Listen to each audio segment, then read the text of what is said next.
Olá, tudo bem? Eu sou o Johnny e esse é o Papo de Corredor e hoje nós vamos falar sobre a cura da alma.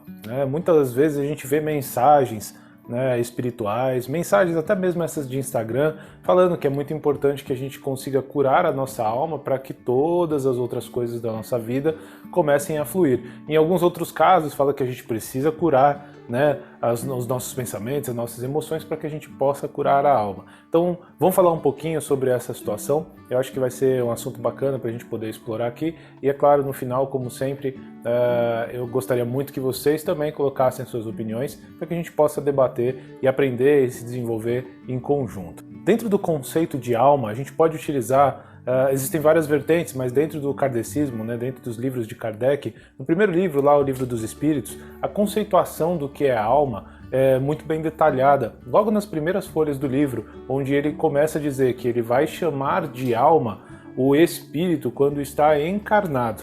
Então todas as vezes que a gente vê no Livro dos Espíritos falando de espírito, está falando do ser desencarnado. E toda vez que está falando de alma, ele está chamando a pessoa encarnada, ou seja, o espírito ali já encarnado, está acoplado num físico.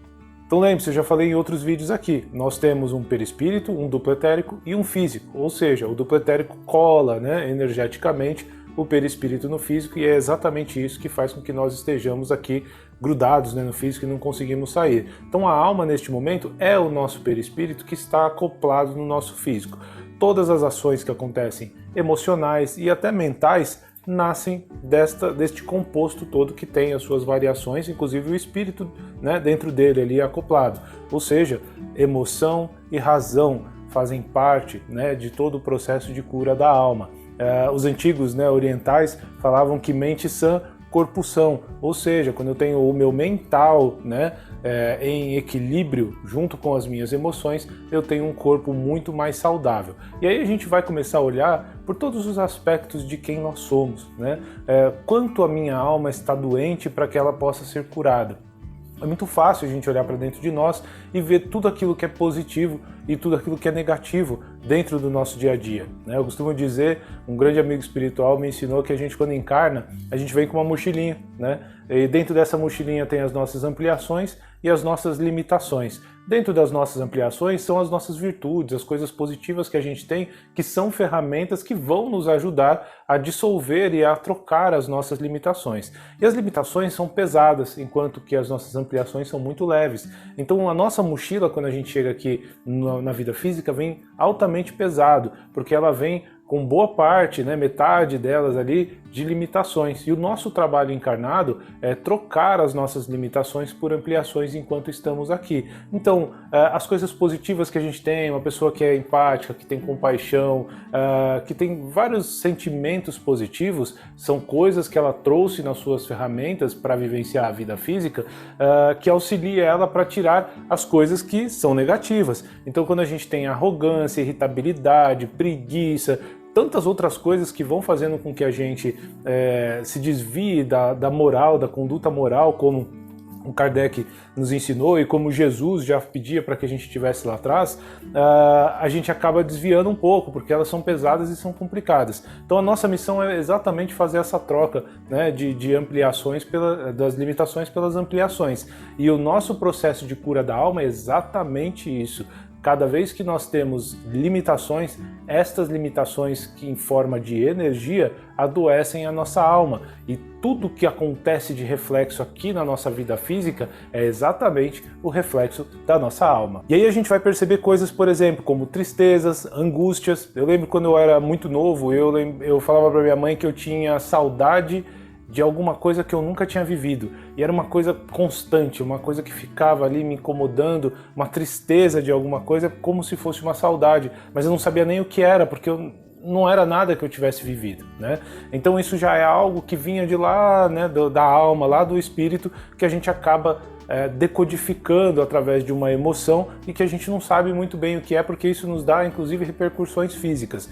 Se passasse uma vida inteira e eu não tivesse descoberto o que era isso, o que me deixava dessa forma, muito provavelmente eu ia vivenciar uma vida inteira com isso e ia chegar em um momento em que a energia densa disso é tão grande que muitas vezes poderia causar algum tipo de problema de saúde, porque eu estaria com uma energia desequilibrada dentro de mim, gerando pensamentos que ficam conturbados, e aí isso vai transformar um padrão de energia que poderia me deixar doente. Mas o sentimento, por exemplo, de fraternidade, de empatia, de tantas coisas legais que a gente nasce desde pequeno, você às vezes acompanha, né? Uma criança, por exemplo, que tem por hábito compartilhar tudo, uma criança que se preocupa com o outro ou com alguém da família porque o vê chorando e tenta ajudar, né? Eu lembrei recentemente de um vídeo muito interessante, não vou lembrar agora como era a chamada, mas mostrava um bebê, né, e a mãe tentando dar comida para ele, e a comida tinha frango, carne, alguma coisa assim.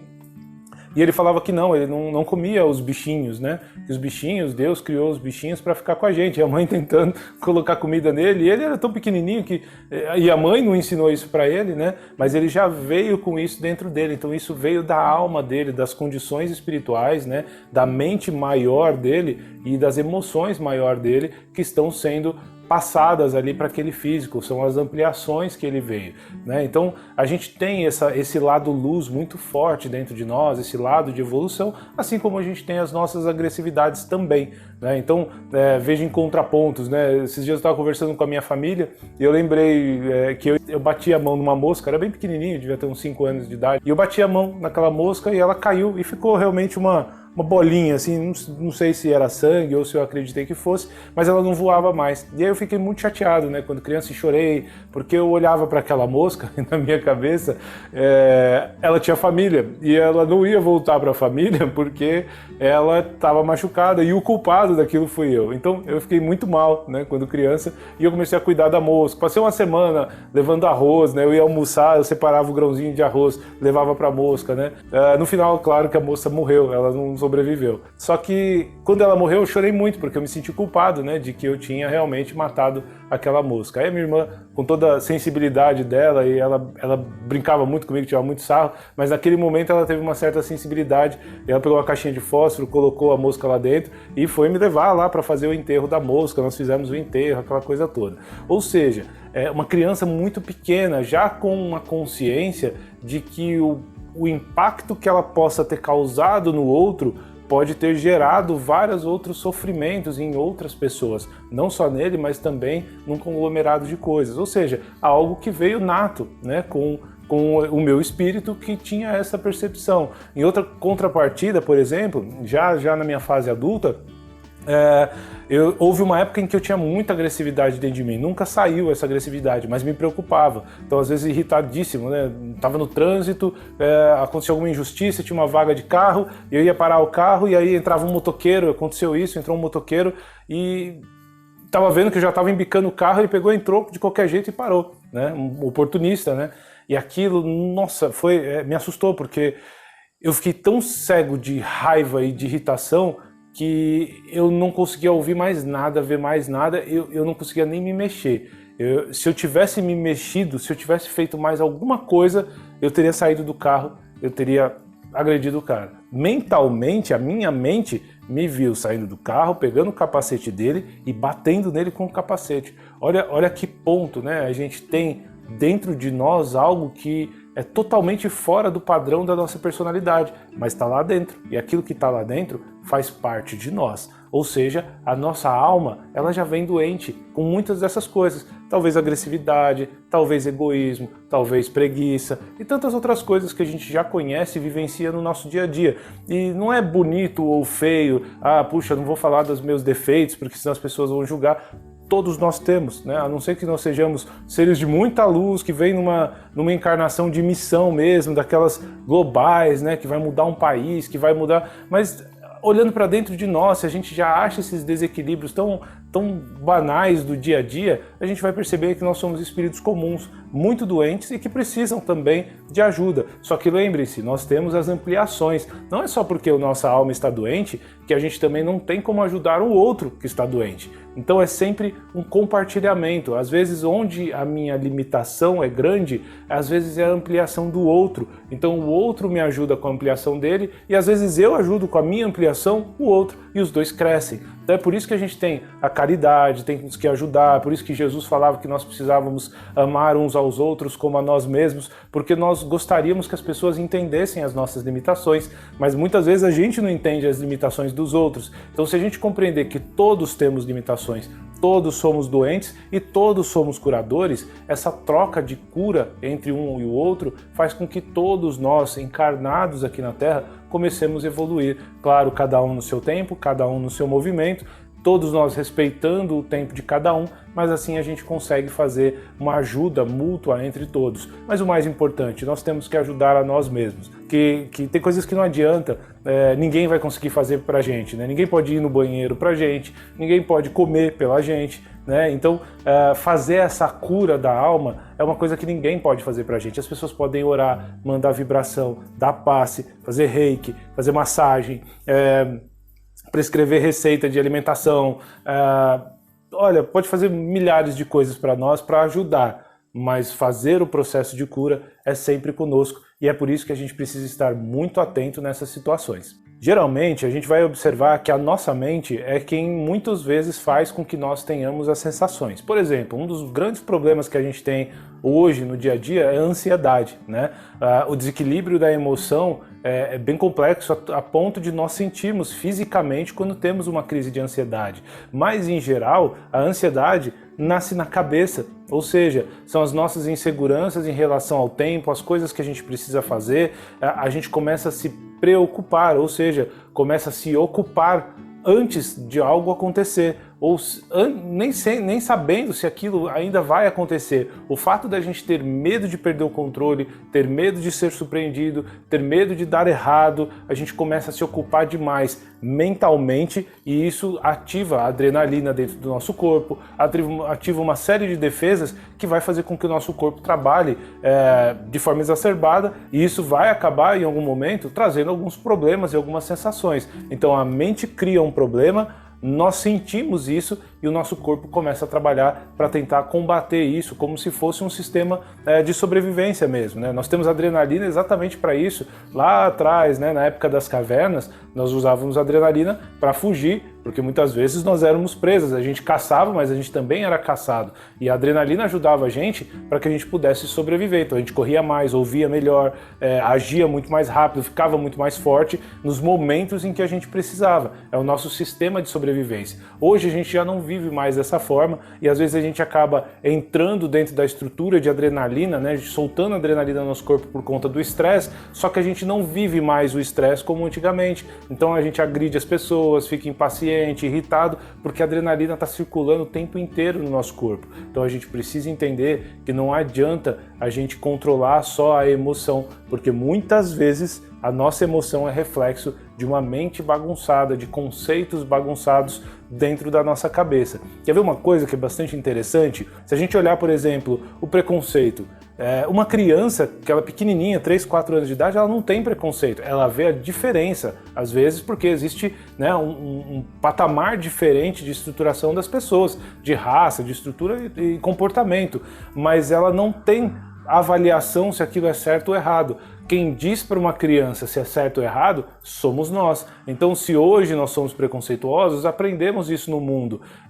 Se os nossos filhos hoje são preconceituosos, estão aprendendo com a gente ou com o mundo. Ou seja, a gente precisa realmente mudar isso. Só que tudo na nossa vida vai funcionar assim. Então, as nossas agressividades, os nossos preconceitos, os julgamentos que nós fazemos de certo ou errado, né? Quantas vezes a gente olha o outro tomando uma decisão e a gente julga, né? A gente julga por tudo. E aí, será que a pessoa está certa mesmo ou será que de repente é a minha visão sobre aquele fato, né? Esses dias eu vi uma postagenzinha interessante que era um 6 marcado no chão e aí tinha uma pessoa do lado de cá falando, não, isso aqui é um 6. Aí o outro estava do lado de lá olhando pro 6 e falando, não, é um 9, porque cada um estava olhando de um ponto de vista diferente. Tanto o que estava daquele lado estava certo, quanto do lado de cá também estava certo. Para esse era um 9, para esse era um 6 e os dois estavam certos. Então a gente tem que entender que a nossa mente muitas vezes vai pregar peças e na maior parte das vezes ela bagunça as nossas emoções.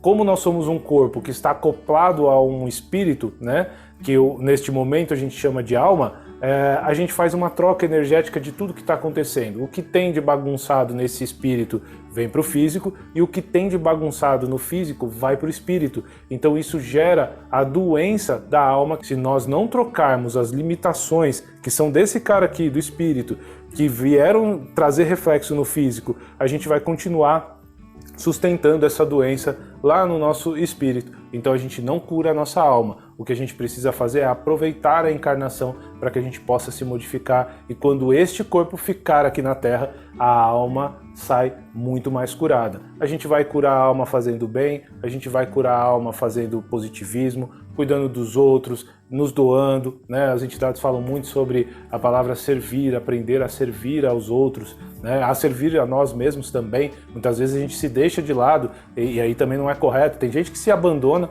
para poder servir o outro. Não pode ser assim. Tudo tem que ter equilíbrio, que é o que a gente está falando. Então a gente precisa tirar toda essa escuridão, toda essa doença, né, que a gente vem trazendo, as nossas limitações, e transformar elas em luz. Quanto maior a luz, quanto maior as ampliações, mais a gente vai se aproximando daquilo que Jesus já dizia para nós, que nós precisávamos amar. E amar é muito difícil para nós, exatamente porque a gente tem essas limitações aí nos atrapalhando. Então, bora trocar todas essas limitações por ampliações e fazer a cura do nosso processo de alma. Vocês vão perceber que com o passar do tempo a gente vai melhorando muito, quanto mais a gente se dedica à nossa melhora e à melhora do próximo, né? A melhora das pessoas que estão ao nosso entorno. Sempre que a gente fala sobre esses temas, o pessoal fala, nossa, mas é muito difícil, é muito complexo. Às vezes a gente tem até aquela coisa assim, eu vou curar a alma, mas divide, né, a alma. Não, a alma é uma coisa, os comportamentos são outros, a minha mente é outra. E na verdade está tudo integrado, né? A alma só está doente porque em algum momento, em alguma encarnação, a nossa mente e as nossas emoções bagunçaram tanto que a nossa alma adoeceu. Então a gente precisa fazer esse processo. Chico Xavier já tinha dito, né, há um tempo atrás, que a fé remove montanhas. Não importa o quão difícil é, se a gente tem fé, a gente consegue. Isso já vinha de lá do Oriente, quando Confúcio dizia que o homem tolo remove montanhas. Essa é a verdade, é a verdadeira frase, né, com isso. Por que ele falava isso? Porque era um ditado que dizia que um homem que muitas vezes parecia tolo, ele acreditaria que era impossível, as pessoas sempre imaginariam que era impossível mover aquela montanha. E aí tem um conto que diz que um homem, né, já envelhecido, ele construiu a casa e ele queria mover 2 montanhas que estavam na frente da casa dele. Então ele começa a cavar. Todos os dias ele cavava um pouco e tirava, levando aquela terra para outro lugar. Todos os dias um pouquinho, até que os filhos dele começaram a ajudar, os netos dele começaram a ajudar. Então outras pessoas da vila vieram questionar e falar, não, você está maluco, vocês não vão conseguir. Ele falou, eu vou conseguir, eu vou morrer. Mas os meus filhos e todas as outras gerações, se continuarem fazendo, um dia essas montanhas não estarão aqui. Ou seja, é um pouquinho por dia, a gente vai se modificando. Então essa da fé remove montanha é a fé que a gente tem que ter dentro de nós para cada dia um pouquinho ir mudando as nossas limitações com muita perseverança e muita persistência para que a gente consiga um resultado lá na frente. Quando a gente sair do físico, vamos estar um pouco melhores, mas não 100% curados. Nós vamos entrar de novo e vamos persistir e vamos sair mais um pouquinho curados. E aí vamos entrar de novo e vamos entrar de novo e vamos entrar de novo, até que a gente consiga remover as montanhas das nossas limitações e que a gente possa realmente e efetivamente se unir, né, à energia maior, o todo maior, que é a energia mais pura que a gente tem, a consciência divina, o nosso Deus. Tá bom? Bom, isso que nós falamos aqui, como eu gosto sempre de dizer, é a minha visão, né? Às vezes nós estamos aqui na situação do 6 e o 9, né? É a minha visão dentro de todos os estudos que eu já fiz, de reencarnações, de processos kármicos, de energia e tantas outras coisas que eu tenho estudado ao longo dos 20 anos aí de espiritualidade, que é nada, 20 anos é muito pouco. Né? Só nesses últimos 2, 3 anos, acho que a maior parte dos ensinamentos e dos aprendizados foi que eu tive agora, nesses últimos poucos anos, mas venho, né, um pouquinho de areia todos os dias fazendo esse conhecimento, e que é muito pouco perto da grandiosidade do conhecimento de tudo, a gente não sabe nada. Então essa é a minha visão, é o meu entendimento, mas que eu procuro ao máximo usar para que eu possa trocar as minhas limitações, expandir as minhas ampliações, e imaginei que poderia ser interessante compartilhar esse pensamento, porque talvez ajude alguém aí do outro lado e que também possa se beneficiar deste pensamento. Se você pensa ao contrário, não tem problema nenhum, coloca aí no comentário, vamos debater. De repente tem pontos de vistas em que eu ainda não tive a oportunidade de observar, e a gente vai se melhorando, vai se ajudando, como eu falei, um ajudando o outro. De repente você tem ampliações aí que tenha dificuldade, que eu tenha dificuldade nas minhas limitações, e assim a gente vai trocando e crescendo junto sempre, tá certo? Eu fico por aqui, a gente se vê no próximo vídeo e até lá.